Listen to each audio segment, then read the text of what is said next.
Magala.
ensalawo ya kooti era mwetegeko okugifuna.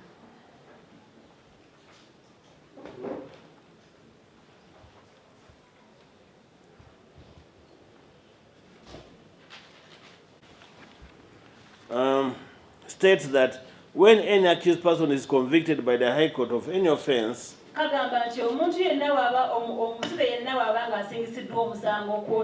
and it has been established through evidence that the victim or witness has suffered material loss,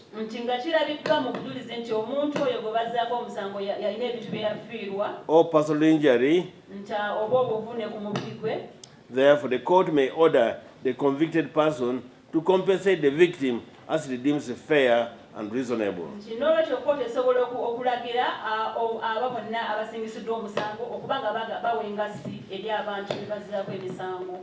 According to sentencing guidelines for the courts of judicature, Practice Directions 2013, Guideline 11C,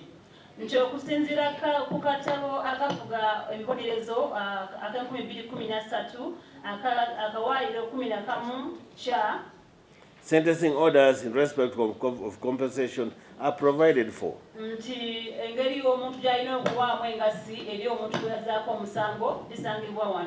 Indeed, the family lost a colossal amount of $200,000, which constitutes material loss.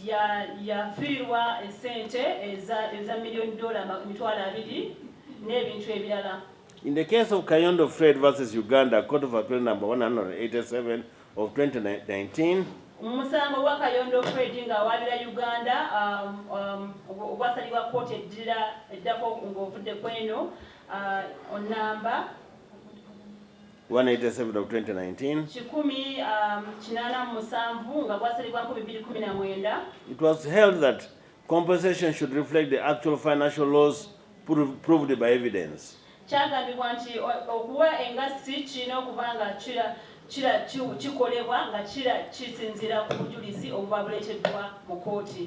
The evidence available is both the $200,000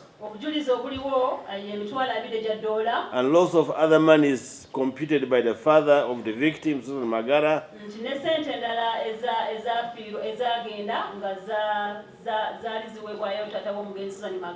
amounting to 141 million shillings and more, which arose from burial expenses and expenses incurred in trying to trace and rescue Susan Magala.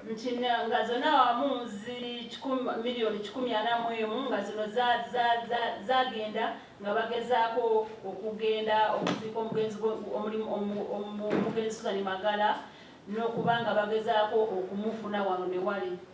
Section 131 of the TIA empowers court to make such orders as it thinks fit for the disposal, whether by way of this forfeiture, whether confiscation or otherwise, of any property produced before court that appears to have been used in the commission of or to facilitate the commission of the offense. Nchi akatundu 131 akasooka ak'ekitabo ekifuga kooti eno kawa obuyinza kooti eno okubanga eragira ebintu ebyokuba nga bikolebwa ku ngasi nga bisobola okuba nga biwambibwa oba nga bitundibwa oba nga bikolebwa nga kooti bw'ebeesazeewo. Section 4 in particular confers power to court to make any order with regard to forfeiture or confiscation of the tainted property. Nchakatundu nya ak'ekitabo ekyo kalagira kooti okuba nga ebikwata n'ebitunda ebyogerwako ebiri mu musango neba nga esobola okugatta okuwa enkasi eri abantu. Section 6 refers to property into which or for which it may have been converted, exchanged and or acquired immediately otherwise under order 11C and F of the sentencing guidelines. Nche akatundu mukaaga ak'ekitabo ekifuga kooti eno kalagira kooti kubanga kawuliza kooti eno okubanga esobola okutuusa ebintu ebyo oba okubijja mu bikalu n'ebitula ssente oba okubanga ebitunda nga bwe kali mu kawaayiro 11 ak'ekitabo ekifuga emisango ak'ekitabo ekifuga ebibonerezo. That section also provides for forfeiture and any lawful sentencing order. Nchera akatundu kano kalaga engeri kooti gyeyinza okukolamu ebintu ebyo oba n'endala gyeyinza okuba nga ekolamu nga bw'ekirabo. It has already been established in evidence in my judgment that the accused persons and their associates kiragiddwa mu bujulizi nti mwe ne bannammwe through their criminal enterprise purchased 35 acres of land in Buikwe at 140 million. Nti nga mufunye ssente ze mwajja mu bumenyi bw'amateeka mwagula eka 35 ez'ettaka e Buyukwe. They also acquired land in Luero, purchased land in Luero, that is block 203, plot 92, arising from plot number 218 at Bukekete, Luero, for 14 million shillings. Nchera ne mugula ettaka eddala Luero nga mwaligula miliyoni 14 nga block eri 203 ne plot eri 9 The convicts also acquired several vehicles in their names and those of their associates, and therefore shall order the confiscation of the motor vehicles. Nti era mwafuna emmotoka ez'enjawulo era nga muziguza ssente zezimu nti n'olwekyo agenda kulagira nti emmotoka zino zikwatibwe. That is Isuzu Elf number UBD 704F in the names of A1. Nti esooka ye Isuzu UBD musanvu oba UBD musanvu 06 No, 0704F. Musanvu 04 F In the names of A1. Mungeri mumanya ga Lubega Yusufu. Fuso Rosa UBB 711R in the names of A4. Ngendala eri Fuso Rosa ngeri mumanya ga Nakandi Hajara. Isuzu Elf number UAV 138G acquired by A8. Ngendala eri Isuzu era nga yagulibwa Bukenya Ismail. Double cabin pickup number UAW 183L in the name of Lugolobika Hakim. Ndala eri double cabin pickup nga eri mumanya ga Lugolobi Hakim. Toyota Hiace number UAQ 4709. Ndala eri Toyota Hilux eri 470. 470. I've forgotten the last part there. It's okay. And then Toyota Hiace number UAP 232R. Nendala Toyota Hilux. Hiace. Hiace or Hiace, I don't know. HIACE Hiace. Toyota Hiace. Said UAP 232R. Eri number UPA. UAP UAP 232R. Ngeri biri satu biri R. Toyota Hiace number UAX 962. Ne endala. Toyota Hiace number UAX URX 962. Mwenda mukaga biri. Toyota Hiace number UAW. Nendala eri Toyota Hiace eri W. wa 183L. Munana satu nela ne yala. I shall also order confiscation of Toyota Carina UAK 140U Nendala Toyota Carina eri UA used during the kidnapping. Yakozesebwa okuwamba Omugenzi Magala. Toyota Boon UBB 993J Ne endala Toyota Boom enayo used in the transporting of the deceased body. nge yakozesebwa mu kutwala omulambo gw'omugenzi. Toyota Premium number UAY 684G used during surveillance operations. Ne Toyota Premium yakozesebwa nga balawuna entambula z'omugenzi. I further order the confiscation and forfeiture of certificates of titles, Ntera n'okuwamba ebiwandiiko byonna oba ebyapa by'amataka. transfer forms, mutation forms, sale agreements, logbooks, Endagaano, obutabo bw'emmotoka ne mutation forms, logbooks, n'obutabo bw'emmotoka receipts, ne receipts ze mwagulirako and other documentation relating to the above acquisitions, wamu n'ebintu ebirala byonna ebyekuyisa ku bintu ebyo ebyagulibwa which were recovered and tendered before this court. ebyafunibwa yali biweebwayo mu kooti muno. Once confiscated and or forfeited, all the above should be sold Nti bwe biba nga bimaze okufunibwa byonna birina okutundibwa ebyo byonna bayogeddeko waggulu. and the proceeds be submitted to the family of the late Susan Magala. Era ensimbi zonna ezinaabivaamu ziweebwe famire y'omugenzi Susan Magala. By this order, this will be superintended by the Office of the Director of Public Prosecution. Nti ng'alagira nti ofiisi y'omuwabi gavumenti y'eba ekulira mu mulimu guno. These forfeiture orders okulagira kuno okw'okubanga ebintu bino are biwandibwa also intended to deprive the convicts nti era kigendererwa okubanga kiremesa mu abasingisiddwa omusango from the enjoyment of the benefits they derived from their crime. okubanga munyumirwa obanga mufuna mu bintu bye mwagula nga mukozesa ensimbi ze mwava. It is so ordered. Alagidde bw'atyo. Omukulu ate nga musiraamu naye yamuzzeemu nga yeesigama mu Bayibuli ekitabo ekitukuvu ekya Katonda. Guaranteed, the purpose was achieved, and I do appreciate those biblical Christian citations. Nti ekigendererwa kyatuukiridde nti era abeebaza olw'ebyo ebyawandiika bye baleese. Now, Counsel Kumbuga in mitigation further profiled the family status of each of the accused persons for purposes of advocating for leniency of this court. Nti olw'era mwe yagenze mu maaso n'ayogera ku famire zammwe mwenna abali awo nga asaba kooti nti eziteeke mu nkola okuba nga ebaweeboleza ebisaamusaamu. Indeed, some of the convicts have children. Nti mu butuufu ddala abamu ku mwe mulina abaana. They are married Muli bafumbo. and have elderly parents to look after. Nti era mulina abantu abakadde b'okulabirira.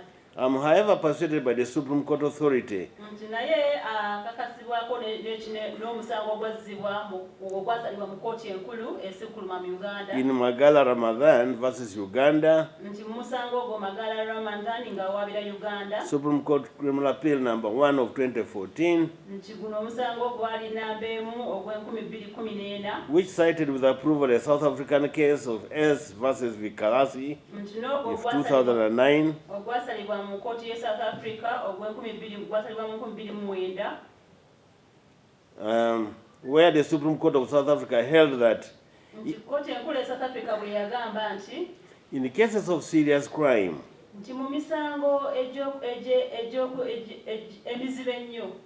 the personal circumstances of the offender by themselves will necessarily recede into the background.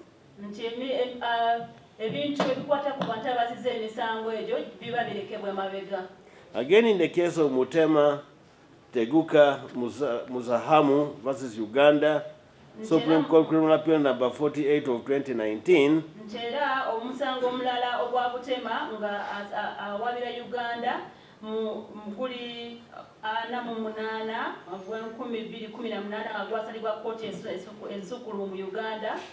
the Supreme Court found that the Court of Appeal had discharged its duty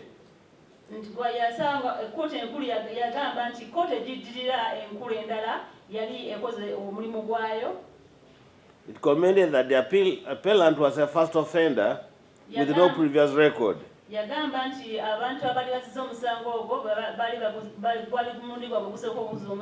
And he was in his youthful age, but found that based on the fact that the circumstances under which he killed his infant child were cruel and so grave,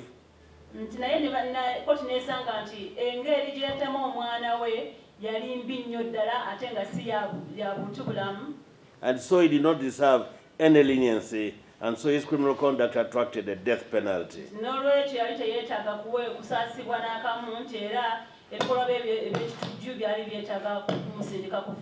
Let me now return to the intended purpose of my sentencing.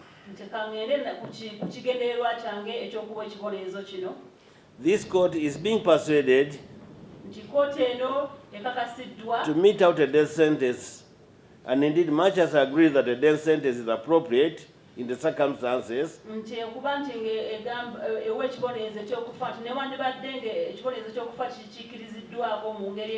Since this is the rarest of the rare cases, I propose to consider the fact that these actions were cruel, callous, premeditated, planned, and motivated by financial demands, with the fact that, indeed, some of the accused person's participation was overboard.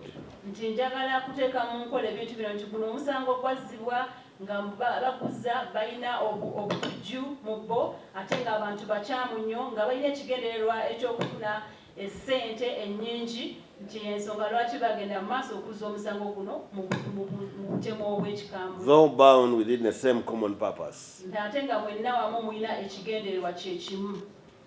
I find us analyzing my judgment that A1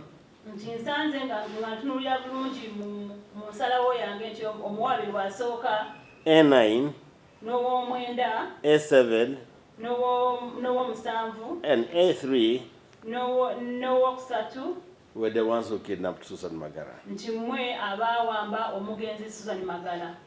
A4 A2 A7 and A3 again were involved in guarding Susan Magala and collecting food.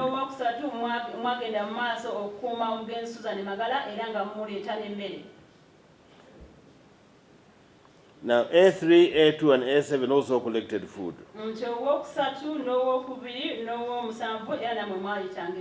A5 collected a ransom from Ndeja and took it to his masters in Konge house.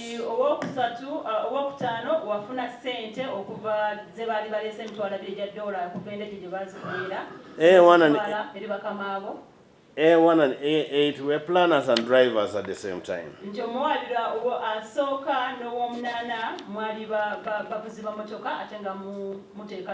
A6 was the imam of the mosque. He called for meetings. He also was responsible for his money, for how money was used.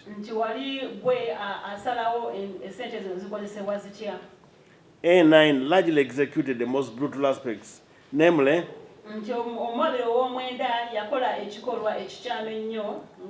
he cut off her fingers, he injected her with the ketamine, he suffocated her with a kavera, and strangled her. A4 was in custody of Susan Magala throughout. Nti omwabiro wokuna wali okuma Omugenzi Susan Magala okubalira kuwambibwa.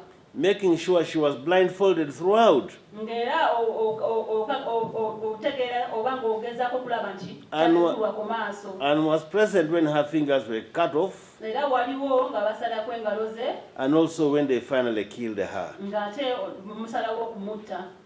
What a role played against by her against a fellow female. She said in one of the reconstructions that we finally decided to kill her, for we had kept her too long and she had identified us.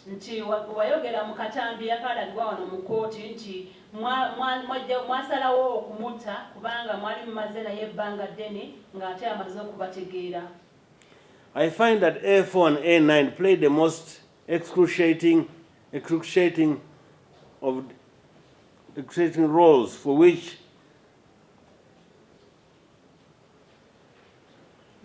one of the most excruciating roles in this case.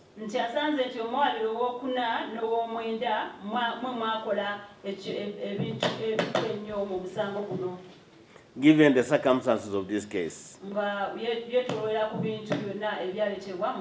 and considering the aggravating factors in this case,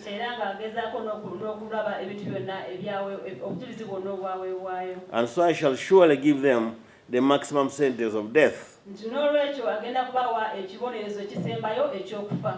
And I do therefore sentence the two, A4 and A9, to death.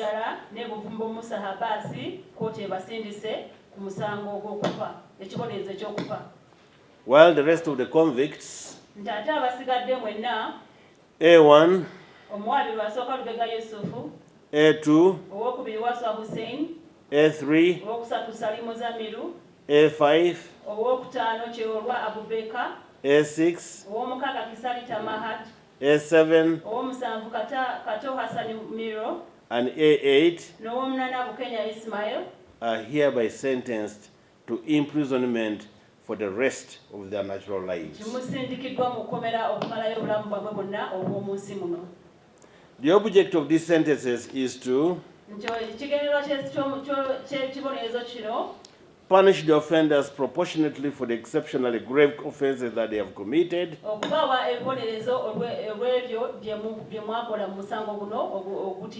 to deter organized kidnapping for ransom, which has become, to denounce conduct involving prolonged captivity, torture, and murder,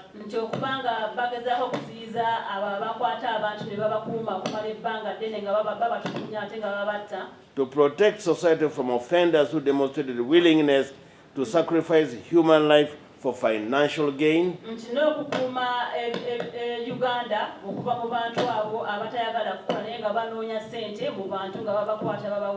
to reaffirm public confidence in the administration of justice.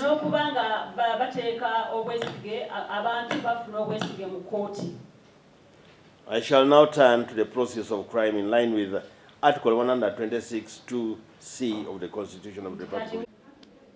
Olwaleero bassebo ne bannyabo tutuuse ku nkomerero ey'omusango gwa Susan Magala nga mwena mumanye ekyamutuukako mu mwaka gwa 2018 nga yagwa mu bazigu era abazigu ne basaanyawo obulamu bwe. Naye leero omulamuzi Justice Alex Ajij Make awadde ensala ye nga abawawaabirwa abawadde abasalidde omusango ogw'okufa nga kwabo bagambye abagenda okubeera okusavinga omusango gw'okufa kwe kuli A4 Hajara Nakandi omukyala yeke yali mu guno omusango ne A9 Buvumbu Musa nga oyo yasalako obugalo obw'omugenzi.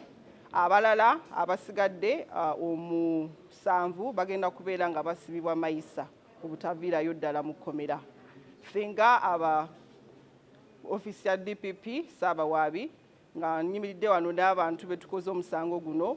Ku mukono gwange ye mukyala Sherifa Naranga, she's a state attorney, chief state attorney, nga ku ddyo ye mwami Joseph Kyomuhendo naye nga ye chief state attorney, tubadde nga tukakalabya omusango guno okumalira ddala emyaka 4 era leero tuli basanyufu nti tutuuse ku kino era n'omusango tugukomekkereza tutuuse okusaasira kwaffe eri famire ya Susan Magala okubeera nga kye baatuukako tekituukibwako naye nga leero omulamuzi avuddeyo n'asobola okuba nga abawa ensala y'omusango eyo tusaba nti obulamu omwoyo gw'omugenzi Mukama guumuze mirembe.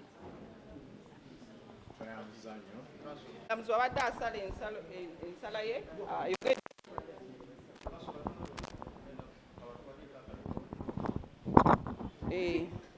omulamuzi wabadde asala ensala ye ayogedde ku bintu abavunaanibwa bye baagula ku ssente ezo ze bajja mu famire ya Magala nga kwe kuli ettaka lye baagula e Buyiikwe acres 35 nga kuliko ne eka emu gye baagula e Luweero.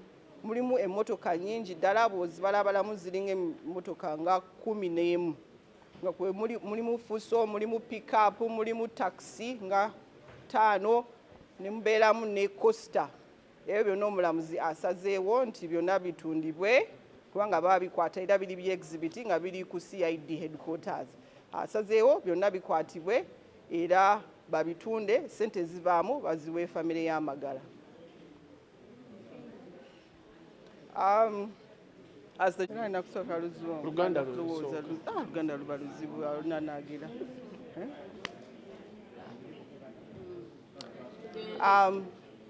Today we are very appreciative, we are very happy for the sentence that has been delivered today. We believe justice has been served and we hope that the family of Susan Magala has gotten closure.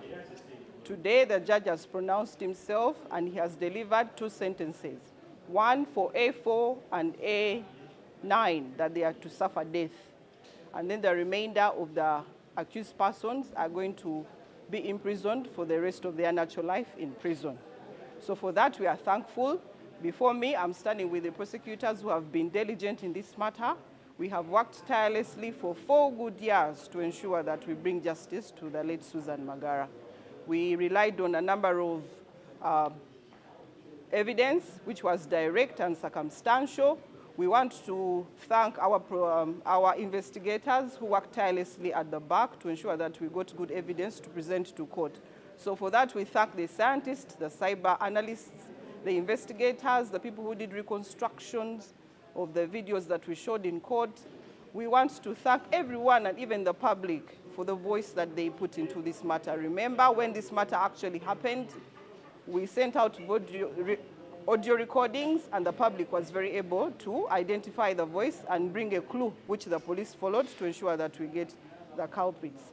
Today has finally come and the judge has sentenced the accused persons to suffer death and also imprisonment for life. We want to also appreciate the family of Susan Magala for being cooperative, for being there, and for their loss. We pray that the soul of Susan Magala rests in eternal peace.